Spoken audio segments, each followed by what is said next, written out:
You wanna be like Goodfellas? Come on, you ain't like Goodfellas. Let's talk about Alto Knights.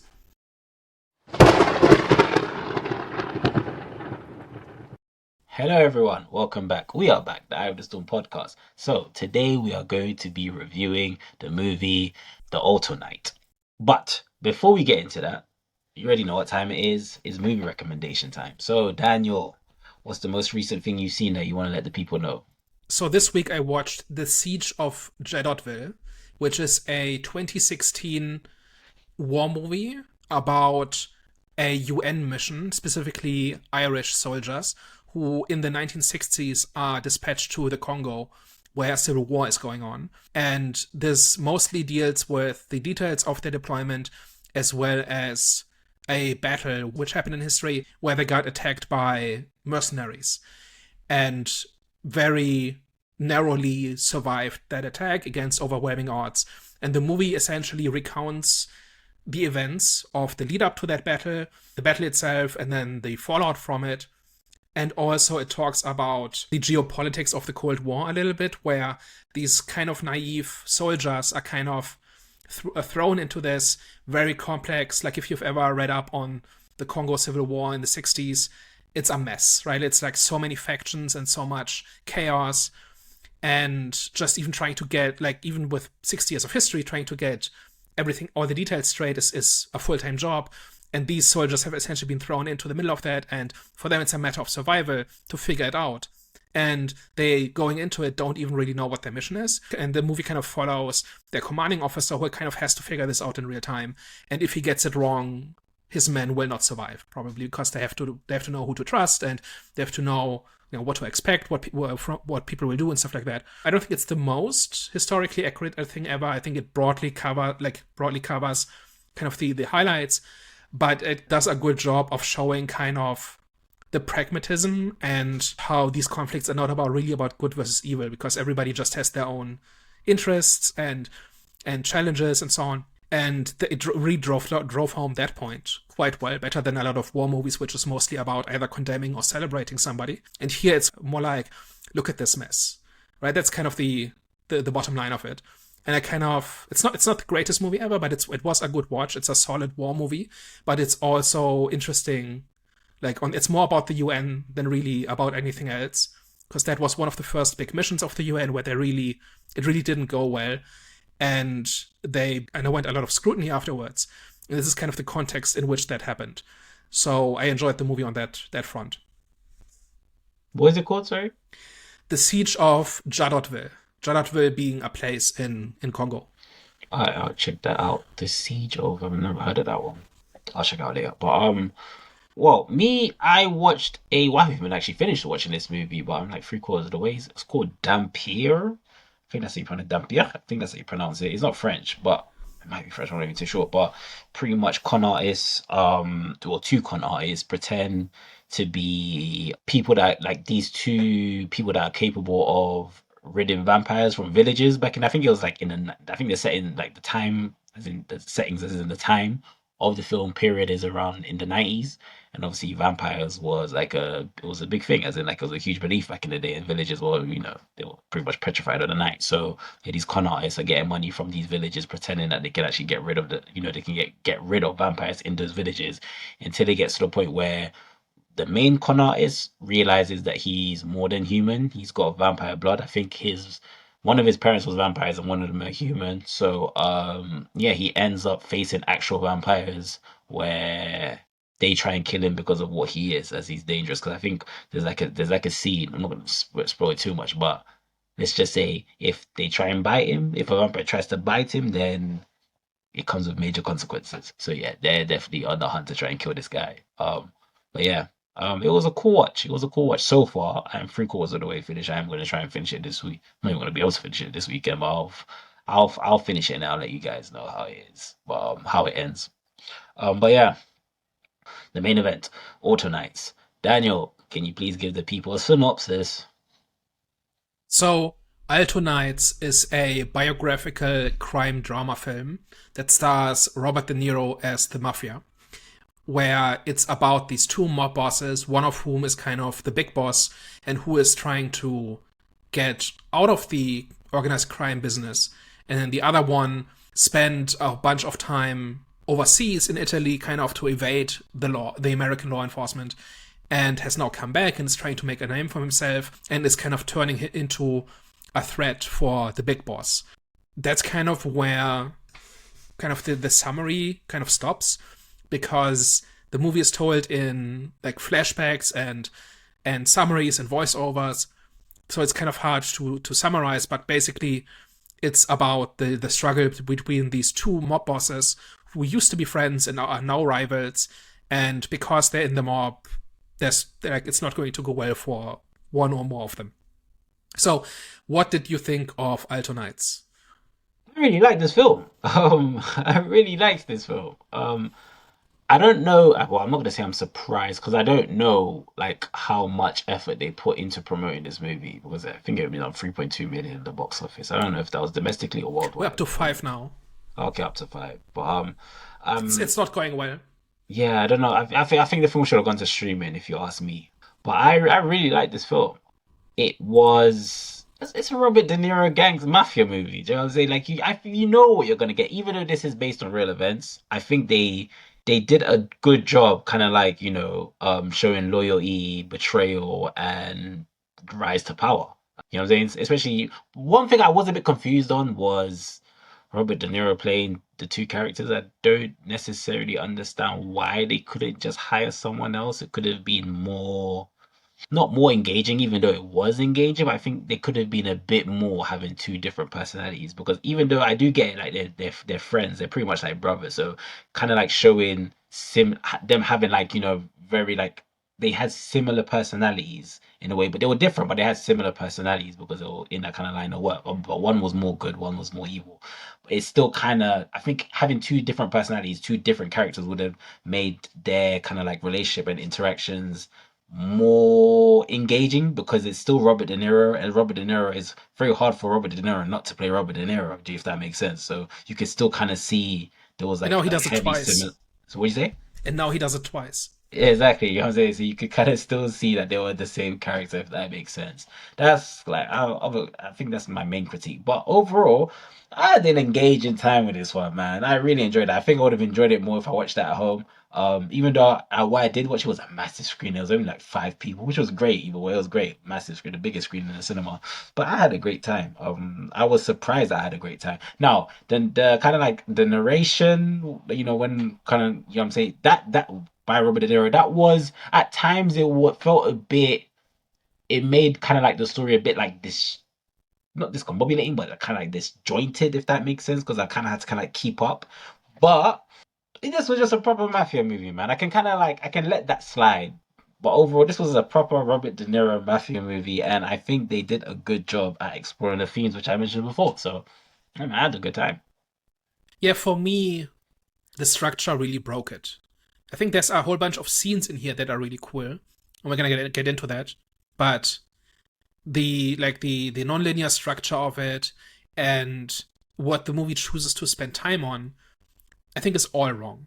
Like it's really it really does not aid the point they're trying to make, and I'm even at a loss to describe what if they were making a point or not, because it's not just a straight up retelling of the history. It's not really a story about the friendship of these two people. It's not really a story about how important this bar, the Alto Knights, was. It's not really about the decline of the mafia.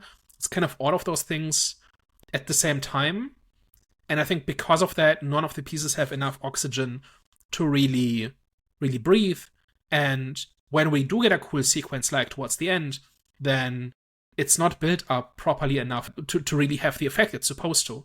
And I think it would have with a more traditional structure. This seems like a failed experiment to me, where I appreciate a movie that tries to do something different, but it still has to work. And I don't think this worked. So let's talk about it. But wait, one question: Who was the director for this? Because I'm assuming his past work kind of resembles what we saw. So that's kind of one of the things I wanted to get at was this is made by people who should know better. So Barry Levinson is the director. He made a bunch. He's been making movies since 1982, including Diner, Good Morning Vietnam, Rain Man, Wag the Dog, Sphere. a bunch of other ones, right? I've So never so seen I haven't seen none of those you've heard of movies. his movies, right? And it seems like somebody with that much experience should know how to make a movie, right? And I'm not saying this is exactly poorly made. And I think each individual scene looks pretty, looks like a proper mafia movie. They went to great lengths to get the props and the clothing and the cars and the weapons and all of it. It at least feels like a mafia movie, right? Like they did not cut any corners here. It's not cheap. It doesn't look ugly. I think the entire thing is just in the structure, and they decided to tell the story in an unconventional way, which is fine if it works. And I just don't think it worked. But then we've got obviously De Niro has been making mafia movies for decades. Writer is Nicolas Pileggi, who has made Goodfellas, Casino, American Gangster, and a few others too. But these are like the names you've heard of. It's like everybody involved really should know what they're doing, and then they kind of turn in this mess. And I don't think it had to be this way. I think there's a way to make this work. I think the reason it doesn't work is because it's not focused enough. I think it does not pick a lane and then kind of pick scenes or moments from these people's lives to make the point, right? So, for example, one of the ways in which this could have worked is if they say, like, they make a point a couple of times about how close friends Vito and Frank were, right? And how about I think they got to the US at a similar age. They kind of struggled to establish themselves in what was it, the 20s, or probably like the 10s probably. They kind of went through this as like how the Prohibition era like was their first big break. There's pieces of this, but if this movie was about their friendship and about how that friendship was shaped by the decisions they made, about how they ended up in different places, about how it was shaped by the times in which they lived, right? They make the point a few times that they got there too late. Being Italian, they got there too late to really make it, right? If they gotten there 100 years earlier, they would have had a very different life, just in terms of what opportunities they had and so on, right? I think you could have told a story about this, but then you would have had to do it very differently. You would have had to cut a whole bunch of stuff that is not related to that. And then when Vito kind of orders a hit on Frank, it should have stung. And it didn't, in part because of the structure, because the assassination attempt, I think, is one of the first scenes. And at this point, we don't know who anybody is, and so it doesn't have any impact. But for Frank and Vito, it has the impact that they used to be friends, and they tried to make it work, and they just couldn't. And so now it's a power struggle. And so now Vito has to kill his friend, otherwise he will not make it. Right? That is a really tragic moment, and it felt completely flat for me because the assassination should be the climax of that, right? That is when, like, when it becomes real. Because it happens so early in the movie, we don't yet know the relationship between them. And so I think if you wanted to make a movie like this with a structure like this, you would have had to kind of take the moments, the kind of milestones in these people's lives, and then rearrange them in a way that made your point. And I just don't think it did that. I do understand where you're coming from because I wouldn't say it felt flat, but it wasn't as impactful as it didn't kind of leave that like lasting impression, not even lasting impression, just that lasting feeling that you would get from a scene like that. Yeah. Because obviously, with how they're both described as pretty much like brothers, even though they're friends, but like pretty much they're described as brothers. So I do hear what you're saying. However, the more that I was watching the movie, their personalities kind of felt fitting. I mean, like the scene kind of did feel fitting for their, but like, because of their personalities. They felt very like numb, if that makes sense. As in, like, they've already gone through so much. They were the same people in a way. They were different, but they were the same in a way. But one was good and one was evil. And they both kind of had like that numb type of kind of nonchalant kind of power. You know, those type of people that are very like they don't say much, but you can tell like they're a dangerous person. So that kind of gave me that kind of feeling. So when that scene happened and he kind of like just like dismissed it, I was like, that's kind of what I would expect from what I'm seeing so far in the movie. So that's why I didn't really have a problem with it. However, I do see where you're coming from because you're right, a scene like that with how it kind of like set it up, what pretty much how it set it up afterwards, which it should have kind of that that impact inside, not even impact, but it should kind of do something, if that makes sense. And I Hmm. understand why it didn't do nothing for you. I hear it. And that's just one of the ways, right? Like, it's also not really about the decline of the mafia, because if it is about that, then we should have, like, I did not really understand what they were losing, because they never really showed us kind of the mafia at the height of their power. Like it took me a while to even figure out that Frank was a mob boss. It felt like he was retired, or maybe he did this in his youth and now he's doing something else. Like, yeah, they say that about how, like, his attempts to be a law-abiding citizen, and about how he pays his taxes and donates to charity, how that's kind of his ways of making himself respectable. Like, I get what it was supposed to be, but we never see him give orders.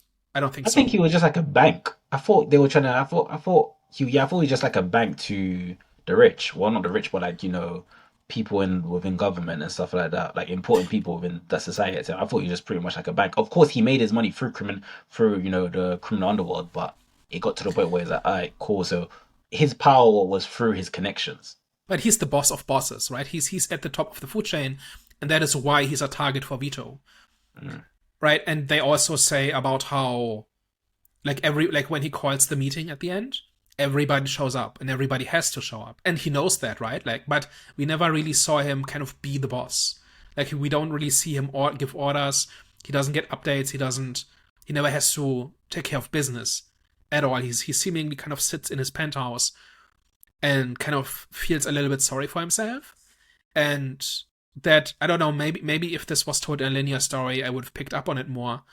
I think But that was intentional though. yeah, I don't know. But like, I'm saying that because if he is still the boss, then he still needs to do the work at some point. yeah, but I'm saying I think that's intentional because it reinforces what Vito was saying about he put him there at the top.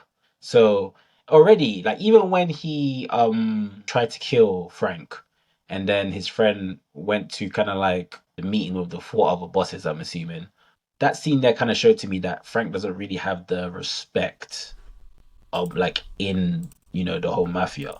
And obviously with what Vito said in terms of like him putting there, it reinforces that. And I mean this that scene where obviously the guy was trying to plead the case that you can't you can't shoot another boss in the way that the other boss is reacting. That reinforced what he said. So I think the way that he was acting, in a way, I hear what you're saying, but at the same time, I think that was intentional because he was put in that position. And at the same time, people didn't really, maybe he didn't know that, but obviously the other mafia leaders, other people in the mafia didn't really respect him Mhm. as much as they did Vito. But do Um, we ever see them disrespect him? Not disrespect him, but the meeting that one of the bosses had with the other bosses, that was the scene that kind of told you, okay, they don't have as much respect for Frank as they do Mm. for Vito. I just didn't get that. Mm, Like, I don't remember anybody being afraid of him. But that's also because he never interacts with anybody, yeah. right? No, no one was afraid of him, but he wasn't. But that's the thing. That's why I will admit I was a bit confused because I was. You are right about that in terms of he was like what exactly? Because I wasn't too sure what his role was, but I feel like I said, I thought he became a bank. So even though he wasn't legit, he was more legit in comparison to his line of work, which was obviously being in the mafia and stuff like that. So I thought, as I said, I thought he was a bank, but at the same time. It seemed like he was trying to distance himself from the mafia Yeah. and become more legit. So that's what I was kind of getting. But I don't know. But he still was a boss. So you're right. It was a bit confusing. It was So he confusing. is the boss and he wants to get out.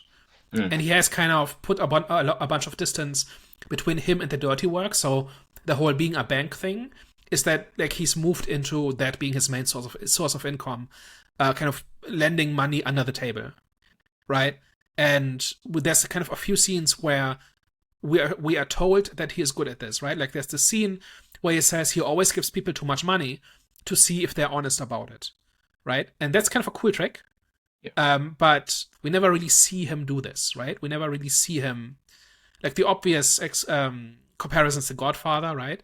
Where we actually see Don Corleone actually be the boss and command respect and get people to do stuff, and he gets his hands dirty and he's involved in the business of his organization. right? And we also see him kind of rise through the ranks in that movie, so it's a little bit different. And here we see Frank at the end of his life, and his career. But my point is just the entire thing for me fell flat because we never really saw like what the deal was and what the stakes were, and like I think the nonlinear story or the nonlinear structure really undermines kind of the point of the movie and undermines like anything to do with stakes. Like the friendship is one of those, but also we don't really see like how are you meant to care about Frank trying to get out of the mob if we don't really see him be part of the mob all that much, right? Like I'm not saying it has to be this one thing and it has to be a traditional structure and there's no other way to do it. But I'm just saying the structure they chose, I think, undermines what they were trying to do. And in addition to that, they were trying to do too much. So we've already mentioned two different topics. One of them was the friendship, and the other one was about getting out of the mafia. Then there's also the decline of the mafia, right? Where there are these senators who are trying to kind of get rid of the mafia and are trying to close the news, and there are these hearings.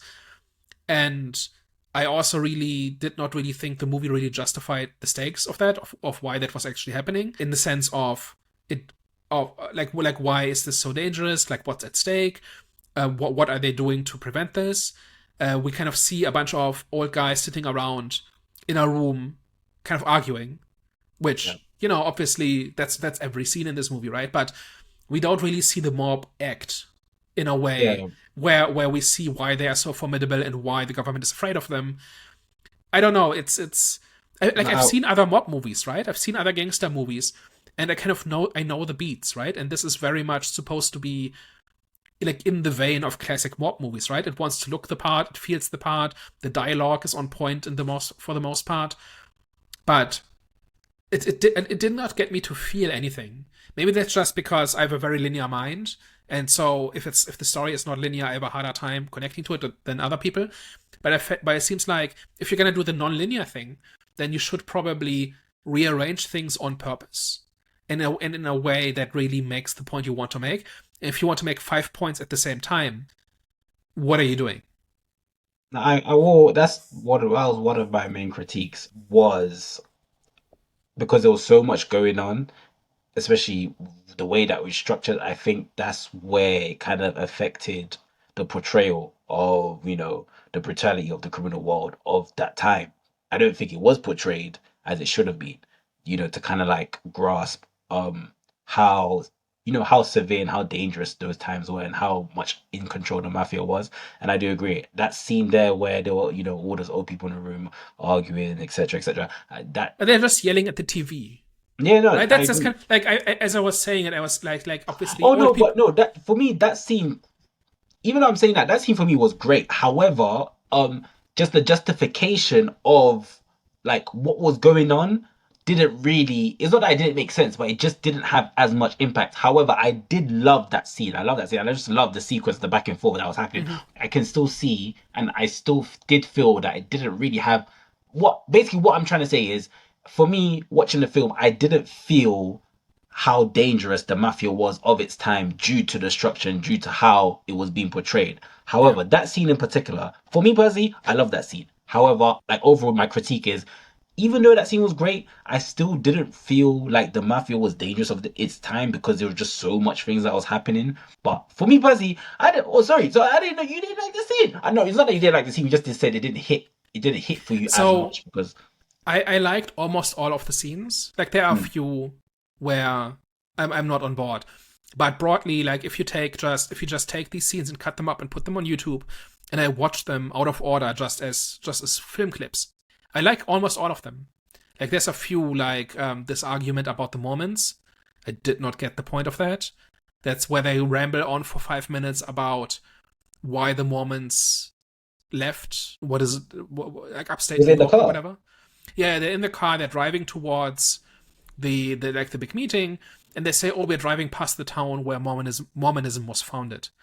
And the story basically is that Joseph Smith claimed to have found these gold tablets that were like a new scripture, and then they later on settled in Utah, right? And And Vito kind of says, "Oh, this is all nonsense because if you were digging up gold Bibles, why would you not stay?" And like we know why, because they were persecuted and they were being kicked out, and they went to somewhere else where they could stay. And like as the audience, it's like, so first of all, your characters are talking nonsense.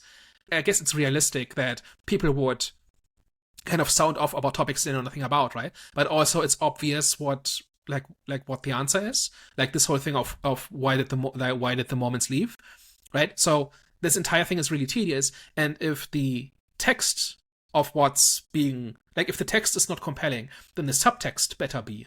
And I just could not find a subtext in that scene that made it worth my while, because I guess Vito is unreasonable, or Vito is impatient, or whatever, right? Or this guy, his henchman, is just a punching bag. But those are things we already knew. And No, so that's one example of a scene that did not land for me, but most yeah. other scenes did.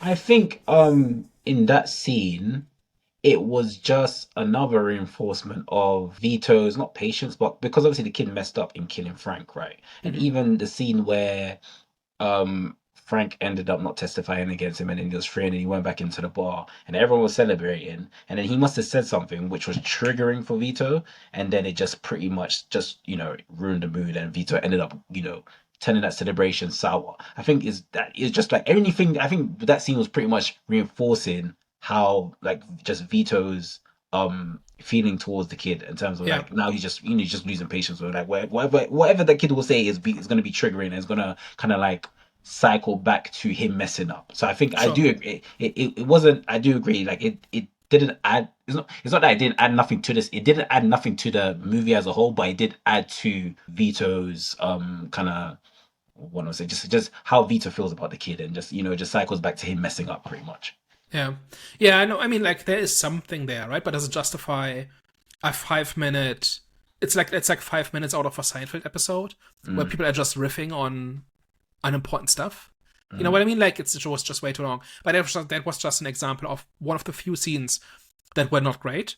mm. But my point was, most scenes are pretty good. Like they look the way a mob movie is supposed to look. Just in a vacuum, it's pretty enjoyable.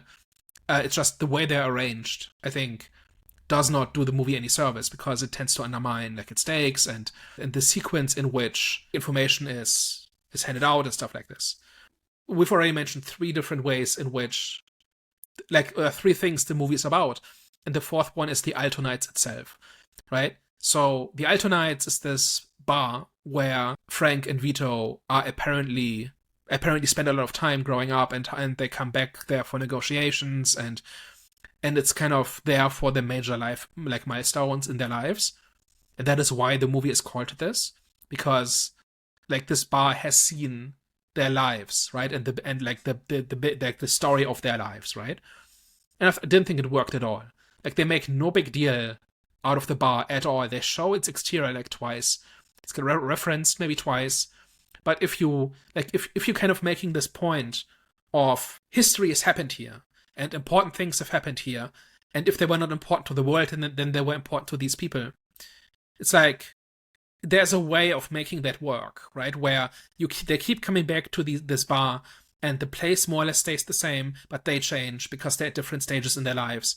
It's like it's so obvious, but then they don't do it, and it's kind of like the bottom line of all of these, like everything about this movie, where I can kind of see what they're doing, and I wish they did it properly, but they end up not doing it really, and so we get fragments of six different movies that each individually could have been fairly interesting. Like I want to watch a movie about these friends who become rivals to the point where they kind of take out hits on each other. I want to see a movie about the decline of the mafia. I want to see a movie about a mob boss who's trying to get out, and the only way he can get out is if he sells out the entire organization to the police. I want to see about this place that's kind of at the center of these lives, right? Like these different people were in orbit around this place, and they live out their lives and go through all the big stages of their journeys, and this place is more or less constant. And so I think we all have these places where it just feels familiar and feels like an anchor, and there's not one scene in this where this place has like has a sentimental value to either Frank or Vito, I don't think. If there is, I didn't notice it. And my point of this is these are all cool movies. They just don't all fit in 123 minutes, right? And because of that, it simply does not breathe, it does not sing, and none of the ideas are really developed properly. But instead, we have to spend 10 minutes on Vito's divorce, which I'm sure if you really dig into it, has something to do with something. But it felt like it felt too much like a sequence of events and not enough like a story. And that's made worse by the nonlinear structure. But so the nonlinear structure is part of it, but and then the fact that there's way too much going on and way too many different stories that are kind of related, but also would require a movie of their own. And like all these things put together mean that it feels like a sequence of scenes as opposed to a story. I see where you come from. Mainly, I agree mainly with the bar because I had no idea the bar was supposed to have any significance. And it's the title of the movie. Yeah, Like this is kind of important. Like that's the gimmick. yeah, I actually really want to see this movie. And the yeah. fact that you have to really pay attention to even notice it's there. That that you have to really be tuned into the details to actually see that this is the Alto Knights. Like nobody ever, I don't think, maybe somebody references it at some point. I think Frank might say at some point how much this place is meant to him, but we never see it. And that's kind of that happens a whole bunch of times, right? Where you've got these narrations, right? Where it's not simply a non-linear story. There's also it cuts to interviews with him maybe 10 years later or whatever, and that just takes you out of the five stories that are going on again, and they tend to just recap or explain what just happened. I did not look into the production history of this. I think they tried to make this movie for decades, and then over time, like it kept getting kicked back, and it kept getting changed, and people kept dropping it until DeNiro, I think, made it his project, I think, and the CEO of Warner Brothers as well. A couple of people said, "Okay, we really want to make this as a prestige object or as a passion project," and that's great. But then maybe there's a reason why nobody wanted to touch this for decades. We've got the narrations which feel tacked on to explain the plot to the audience. At which point, what are you doing? And then we've also got the title cards that they have a different layout every time they happen. Right? There's like these title cards that show us where we are, right? And they have like I think the font is the same, but the placement is different and the size is different every time. And that feels like slapped in at the last minute, saying, "Oh no, this is too confusing. We have to add this, but we have 5 minutes until we have to hand this off, to have to finalize this or whatever. So let's just slap it in there, right?" Like having done video editing for a year now, I can imagine how that went. Where it's actually not hard to have a consistent format because you can just copy paste, right? You set up the format once the way you want it, and then you copy paste. And here they just did it. It seems like they just slapped it in there manually each time. So that does not that does not break a movie, right? But it does not. It sticks out because the rest of the movie looks so nice, and also it stands out because it's like this should be so much better, right? Like just purely the title cards, right? You know what I mean? Like none of this fits together. I see why you see it like that.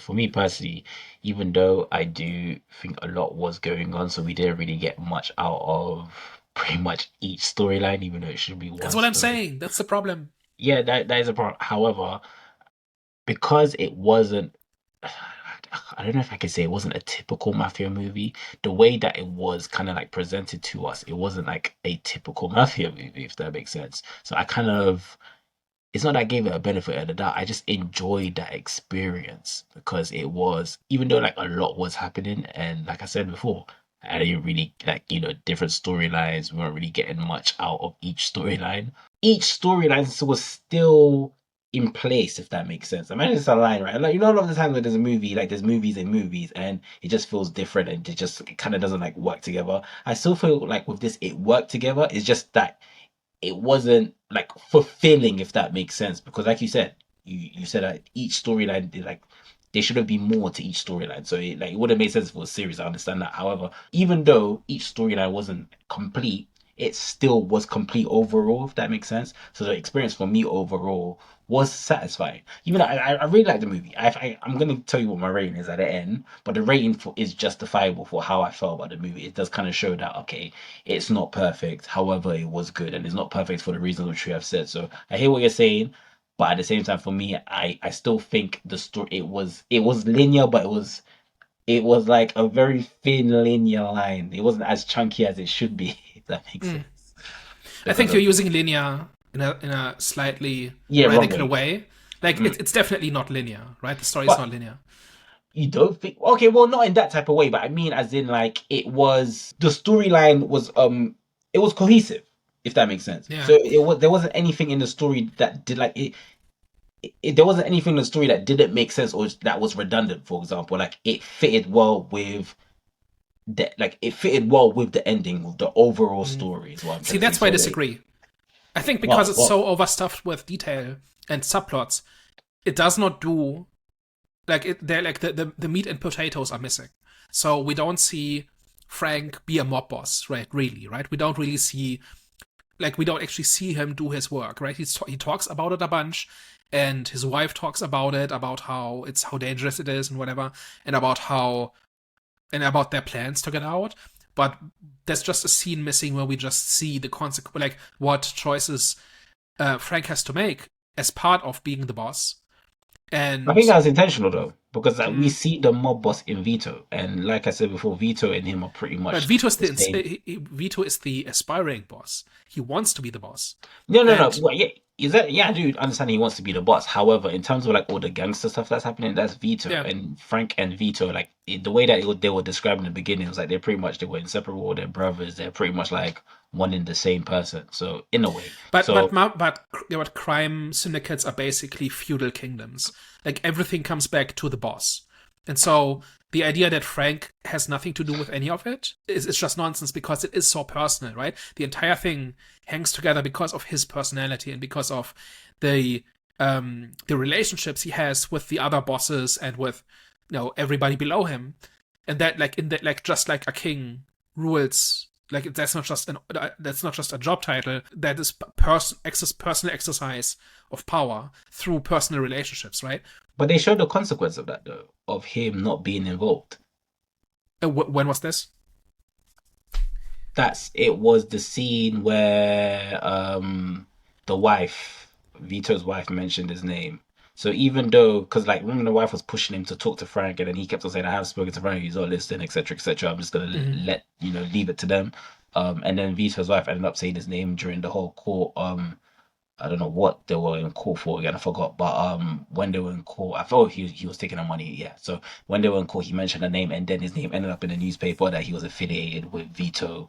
Mm-hmm. And then that's when pretty much when he was pretty much revealed like his ties to the mafia, etc., etc. So even though he was trying to, even though he wasn't participating in the whole mafia business, that had its consequences. It still Mm-hmm. found him at the end of the day, and that's what he was trying to avoid. Yeah, But if I they was, dance around it a lot, but I was just missing the reality of it, where actually he does the kinds of things that somebody in his position should be doing, and yeah, so it felt like he just talks about. It felt like show like tell don't show kind of thing, where they mm, tell us he's a mob boss, but we never actually see him be one.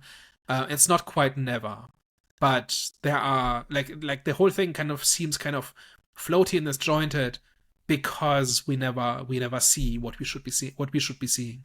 I understand what you're saying. I just one quick point. I understand that. I just think Vito was that presence that was trying to tell Frank, that was showing and telling Frank that his way isn't the right way of being a boss. That's why when they did meet up, they clashed, especially in that, that one showdown. I don't know if that was in the bar, but it was in the bar Yeah. where, even not even just the showdown, but just like when they're talking about each other, is always is not in favor of them. Like it's always like against what one's doing. So Mhm. just that whole kind of like, They certainly have fight. different approaches. They certainly have different priorities and styles. Vito is definitely much more aggressive, and Frank is much more like the establishment guy Yeah. who kind of wants to exert influence in more indirect ways, and he's kind of left like the brutality of it behind him, and Vito hasn't because he's not at that point yet. Like that's all true. I just felt like, and it just didn't feel like it really came together because like it's really a couple like a combination of different things, right? It's in part of what we see Frank do, in part it's the nonlinear structure, in part it's the narration, in part it's the too many subplot, like the things we've talked about. These things all come together. If it was only half of them, I think it would not be as bad. But because they all come together, the whole thing feels so disjointed, and that's really my main problem. And I actually looked up. I don't know mafia history as much as I would like. I think it's a really interesting. Like I'm really interested in like raw power, like mafia warlords, like these kinds of things where law just breaks down. It's just pure kill or be killed, right? That's just an interesting social dynamic. That's like reading about that kind of society is interesting to me because I find it fascinating, and the mafia definitely qualifies as that. And so I would like to know more about the mafia history, and I learned very little about this, like about that from watching this movie, which it doesn't have to do this, but it's more like I felt a little bit, I felt inspired to kind of go back and like read, especially because Vito and Frank are historical characters, and most people in this movie are historical characters. I went back and just started reading a little bit about what actually happened, and like this whole like the ending scene where Frank calls this meeting and tips off the police and is intentionally late so that almost everybody gets arrested, and that's how the mob kind of dissolves. That pretty much really happened. Like in all the descriptions I've read, like that part is what like one to one how they did it.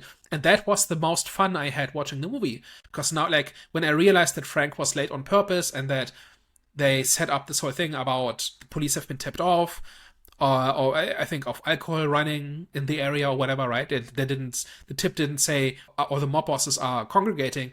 They said like there's people smuggling alcohol across state lines, right? And that's how they stumbled into this.